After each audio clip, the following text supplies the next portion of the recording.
Point. तो guys welcome back to study point. तो guys आज हम लोग करने वाले हैं साइंस का chapter 5 coal and petroleum class 8। तो चलो गाइस स्टार्ट करते हैं। आज गाइस थोड़ा चैप्टर बड़ा है तो हम इसके 3 पेज करने वाले हैं। सबसे पहला पेज मैं आपको दिखा देता हूँ, फर्स्ट सेकेंड थर्ड। हम ये 3 पेज इस वीडियो में आज कंप्लीट करेंगे। तो चलो गाइस फटाफट से बिना टाइम वेस्ट किए स्टार्ट कर देते हैं। कोल एंड पेट्रोलियम। गाइस सबसे पहले चैप्टर का मतलब ये है कि कोल मतलब जो कोयला हमें मिलता है कितना प्रीशियस होता है, उसकी वैल्यू कितना है। पेट्रोल गाइस आज देख ही सकते हो आप लोग कितना महंगा है पेट्रोल आजकल। चलो गाइस स्टार्ट करते हैं। We use various materials for our basic needs, some of them found in nature, some of them have been made by human effect. तो कुछ भी बहुत सारी चीज़ें हम यूज़ करते हैं जो हमारी बेसिक कामों के लिए, जैसे गाइस पानी समझ लो, इसमें लिखा है some of them are found in nature and some have been made by human efforts.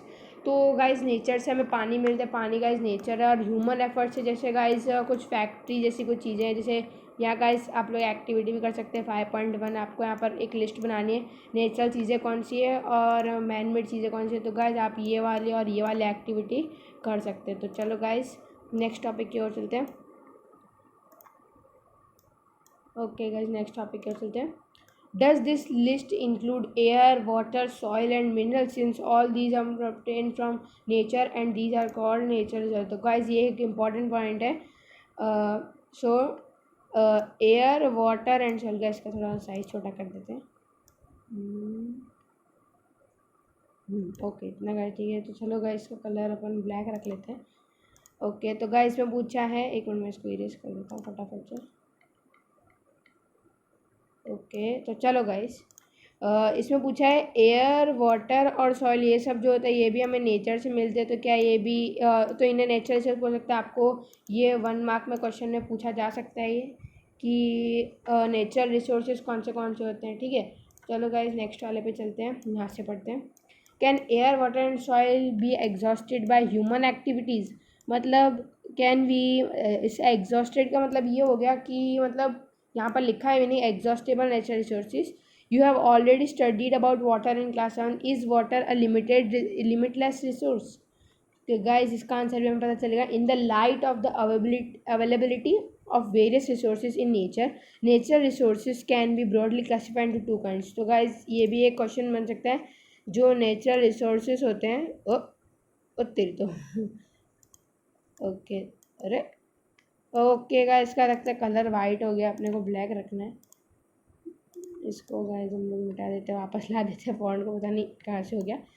तो गाइस इसमें पूछा है कि नेचर में नेचुरल रिसोर्सेज दो काइंड्स में क्लासीफाई किए जाते हैं।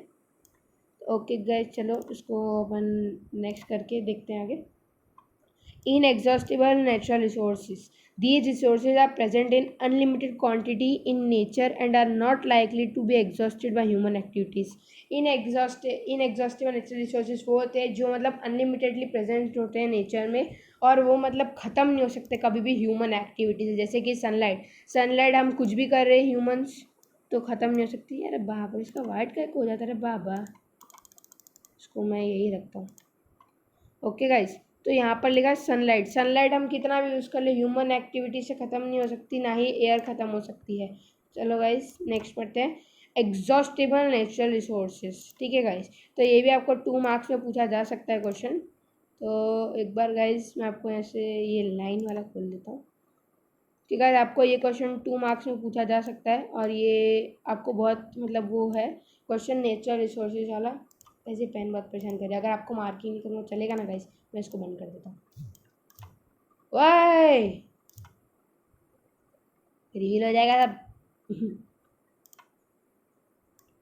ओके गाइस चलो यहाँ से स्टार्ट करते हैं। Exhaustible natural resources, the amount of these resources in nature is limited. तो गाइस नेचर में ये रिसोर्सेज जो है बहुत ही लिमिटेड है, और ह्यूमन एक्टिविटीज़ से एग्जॉस्ट हो जाता है। मतलब ह्यूमन जितना ज़्यादा यूज़ करेंगे उसको उतनी जल्दी ख़त्म हो जाएंगे। एग्जाम्पल जैसे फॉरेस्ट है गाइस, हम पेड़ जितने भी काट रहे हैं गाइस, धीरे धीरे पेड़ कम हो रहे हैं गाइस। एक दिन ऐसा भी आ सकता है कि दुनिया में पेड़ भी नहीं होंगे। और गाइस वाइल्ड लाइफ है, मिनरल्स है, कोल है गाइस, पेट्रोल ही देख लो, और गैस है और कोल है। एक दिन का ऐसा भी अगर पेट्रोल ख़त्म हो जाए और गाइस गाड़ी इलेक्ट्रिक से चलने लगी तो क्या गाइस ये एक्टिविटी है, इसको छोड़ देते हैं। ओके गाइस नेक्स्ट पढ़ते हैं। ओके ये वाला है, हाँ ये वाला है, हाँ हाँ। Assume that the eatables in the container represent the total availability of exhaustible natural resource like coal. तो गाइस आप लोग ऐसा मान लीजिए कि जो मतलब एक कंटेनर है उसमें कुछ खाने की चीज़ें पड़ी है, वो मतलब टोटल है, एग्जॉस्टिबल है, सॉरी एग्जॉस्टिबल नहीं है, यहाँ पर भी एग्जॉस्टिबल है। मैं आपको पढ़ के दिखाता हूँ। ये इधर तो एग्जॉस्टिबल है, यहाँ पर एग्जॉस्टिबल लिखा है, मतलब जो ख़त्म हो सकते हैं नेचुरल रिसोर्सेज लाइक कोल या पेट्रोलियम। ईच ग्रुप में है different consumption pattern. Okay guys, activities को छोड़ देते हैं। In this chapter we will learn about some exhaustible natural resources like coal, petroleum and natural gas. तो गाइस इसमें हम इस चैप्टर में हम लोग पढ़ने वाले हैं कि एग्जॉस्टिबल और नेचुरल रिसोर्सेज कौन से होते हैं और कोल, पेट्रोलियम क्या क्या होता है। These were formed by the dead remains of living organism fossils, so they are known as fossil fuel. तो गाइस जो भी मतलब जैसे डेड रिमेन्स होते हैं, जैसे गाइस कोई जानवर मर गया, ठीक है, तो उसका कुछ मीट या फिर कुछ पड़े हैं ना, तो उससे ये सब फॉर्म हो जाते हैं, जो फॉसिल्स बन जाते हैं गाइस। धीरे धीरे टाइम आपने गाइस कार्टून या मूवीज में भी देखा होगा, फॉसिल्स होते हैं तो उन्हें फॉसिल फ्यूल बोलते हैं, तो उससे ये कोल ये सब बनता है। ठीक है, चलो पहले टॉपिक पे आते हैं। हमारा है You may have seen coal or heard about it. It is as hard as stone and it is in black color. Okay guys, coal आप देख सकते हैं, इसकी फिगर ऐसी है, आपको एग्जाम में पूछ सकते हैं ये क्या है। Coal is one of the fuels use to cook food. Okay guys, आपको पता है होगा कि कोल से खाना भी बनाया जाता है। Earlier it was use in railway engine to produce steam to run the engine. Okay guys, खाना बनाने की बात पहले रखते हैं। जैसे गाइस कोयला है, उसको जलता है तो उससे मतलब फायर प्रोड्यूस होती है, तो उसको जला के हम नीचे मतलब जैसे खाना भी पका सकते हैं। और दूसरा गाइस, पहले के टाइम पे जो मतलब ट्रेन ये सब होती थी गाइस, स्टीम इंजन आपने सुना होगा, उसके अंदर गाइस कोयला डलता था तो ही उससे चलती थी गाड़ी। It is also use in thermal power plants to produce electricity. Guys जो एक पावर प्लांट होता है, एक मतलब पर्टिकुलर जैसे अहमदाबाद है गाइस, या फिर कोई एक पर्टिकुलर एरिया है, उसका पावर प्लांट होता है, वहाँ पर बिजली कैसे मिलती है, तो गाइस वहाँ पर भी कोल यूज़ होता था इलेक्ट्रिसिटी बनाने में। और गाइस कोल भी बहुत सारी मतलब coal is also use as fuel in various industries. Guys coal से भी बहुत सारी चीज़ें बनाई जा सकती है और इंडस्ट्री में यूज़ होता है। Okay guys, story of coal यहाँ पर पढ़ते हैं। About 300 million years ago, the earth had dense forest in low-lying wetland areas. बस 300 मिलियन साल पहले की बात है, मतलब फॉरेस्ट भी बहुत घने घने हुआ करते थे और वेटलैंड जो मतलब एरियाज होते थे लो लाइंग थे, मतलब थोड़े नीचे थे। Due to natural processes like flooding, जो मतलब जैसे सुनामी ये सब आता है उसकी बात हो रही है। These forest got buried under the soil. तो गाइस मतलब जैसे सुनामी आते, पेड़ वेड़ सब गिर जाते, तो उसकी वजह से वो पेड़ ये सब जो गिरे वो ज़मीन में धंस गए थे और मतलब यहाँ पर ही मतलब दफन हो गए थे। एज मोर सॉइल डिपॉजिटेड ओवर देम, उसके ऊपर सॉइल होती गई, वो देवर कॉम्प्रेस्ड और नीचे जाते गए और छोटे होते गए। The temperature also rose as they sank deeper and deeper. Guys मतलब टेम्परेचर बढ़ता गया, ठंडे से गर्म होता गया, जितने नीचे नीचे जाते गए। Under high pressure and high temperature dead plants got slowly converted into coal. Guys इतना प्रेशर पड़ा और इतना टेम्परेचर बहुत ज़्यादा हो गया कि जो अंदर जो प्लांट्स पेड़ ये सब गए थे वो कोयले में कन्वर्ट हो गए। और इसमें लिखा है as coal contains mainly carbon. Coal में कार्बन होता है। The slow process of conversion of dead vegetation into coal is called carbonization.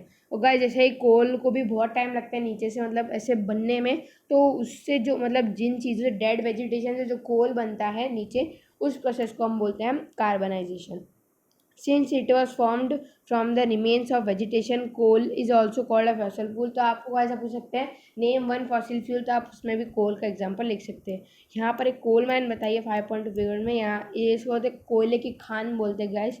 ये हमारा लास्ट पेज है, बस इसके बाद नेक्स्ट वीडियो में हम लोग पढ़ेंगे। और गाइस अभी मैं आपसे कुछ क्वेश्चन पूछ के रखूँगा, आप कमेंट्स में आंसर देंगे। जिन जिन लोगों ने बिल्कुल सही आंसर दिया होगा और अगर मेरा मतलब वीडियो देख के सही आंसर दिया होगा अच्छे से, तो उसको नेक्स्ट वीडियो के लिए शाउट आउट मिलेगा।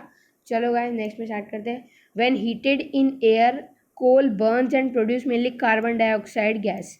और जब कोल मतलब गर्म हो जाता है हवा में और जब जलता है तो कार्बन डाइऑक्साइड गैस प्रोड्यूस करता है, जो हमारी बॉडी के लिए मतलब हार्मफुल है।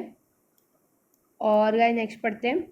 कोल is processed in industry to get some useful product such as coke, हाँ कोके बोलते हैं, coke, coal tar and coal gas. क्योंकि गाइस ये तीनों चीज़ें अलग अलग है, मतलब इसको इंडस्ट्री में कुछ प्रोसेस किया जाता है, इससे कुछ बनाया जाता है जिससे ये तीन चीज़ें बन जाती है। ठीक है, धीरे धीरे एक एक चीज़ पे आते हैं। और गाइस आपको इसको नेक्स्ट वीडियो में ये मैं कंप्लीट करता हूँ, इसके बाद आपको नेक्स्ट वीडियो में इसके नोट्स क्वेश्चन आंसर्स भी मिल जाएंगे। Coke, it is tough porous and black substance, it is an almost pure form of carbon. मतलब गाइस आपको ऐसा भी पूछ सकते हैं विच फॉसिल फ्यूल का नहीं, यहाँ बताएंगे कि ये फॉसिल फ्यूल है कि नहीं। Which substance is a pure form of carbon, आप लिख सकते हैं उसमें कोके। याद रखिएगा, ये 1 मार्क में जरूर पूछा जाता है।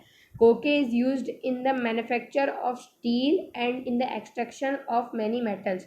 कोके जो होता है मतलब वो स्टील जो बनता है और उसका जिसमें से और जो मतलब मेटल निकाले जाते हैं अलग अलग चीज़ों में से, उसमें हेल्प करता है कोके। अब पढ़ते कोल टार। गाइस ये देख सकते हैं आप, कोल टार है।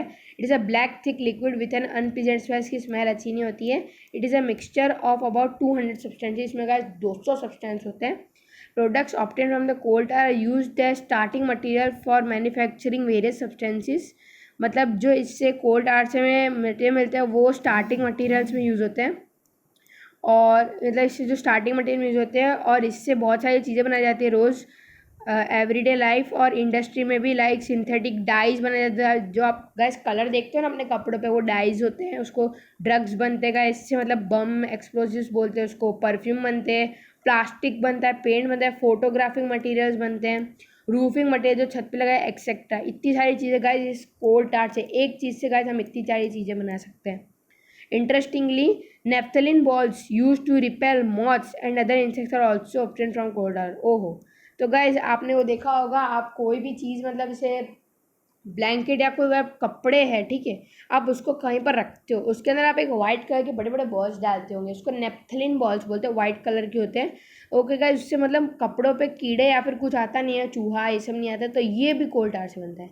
These days bitumen petroleum product is use in the place of coal tar for metalling the roads. अच्छा, रोड्स के जो मेटल लगा है उसके लिए एक बिट्यूमेन करके एक होता है प्रोडक्ट पेट्रोलियम का, कोल टार की जगह यूज किया जाता है। ओके गाइज, लास्ट टॉपिक पे हम आ जाते हैं, coal gas. Coal gas is obtain during the processing of coal to get coke. Okay guys, मैंने आपको बताया था जो कोल की जो प्रोसेसिंग होती है उससे हमें कोक मिलता है, तो उसी टाइम पे हमें कोल गैस मिलता है। ओके गाइज, इट इज़ यहाँ तक पढ़ लेते हैं हम, यहाँ तक। इट इज़ यहाँ से, it is use as a fuel in many industry situated near the coal processing plants. मतलब ये बहुत सारी इंडस्ट्री में फ्यूल की तरह यूज़ किया जाता है। और ये हमेशा कोल प्रोसेसिंग की जो गाइस प्लांट्स होते हैं ना उसके आसपास ही होते हैं, ताकि उसकी ज़रूरत हो तो। Coal gas was use for street lightning for the first time in London in 1810। Okay guys, coal gas जो थी पहले के टाइम पे, जो स्ट्रीट की लाइट्स होती है ना, अगर आपने लंबी लंबी देखी होगी जिसे आप खंबा भी बोलते हैं, लेकिन वो लाइट्स होती है, वो फर्स्ट टाइम लंदन में यूज़ किया गया था 1810 में। और न्यूयॉर्क में करीब करीब 1820 मतलब 1820 में।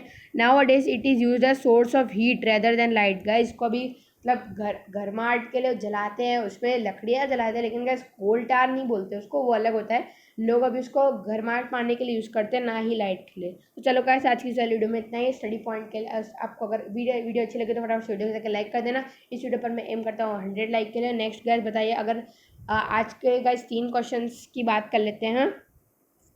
What is coke and how it is obtained, ये पहला क्वेश्चन है पूरा ही है। And what is coal tar and what is coal tar and how coal gas is obtained. Okay guys, ये 3 क्वेश्चन याद रखिएगा, मैं इनको एक बार कमेंट में भी डाल दूंगा। अगर कुछ चेंज हो क्वेश्चन में कमेंट में डाल दूंगा। तो चलो guys, thank you for watching this video, till then take care, bye. Next video का भी इंतजार करना, और मेरा एक गेमिंग चैनल भी है, इसका लिंक मैं डिस्क्रिप्शन में दे दूंगा। Okay guys, till then thank you, take care and bye bye.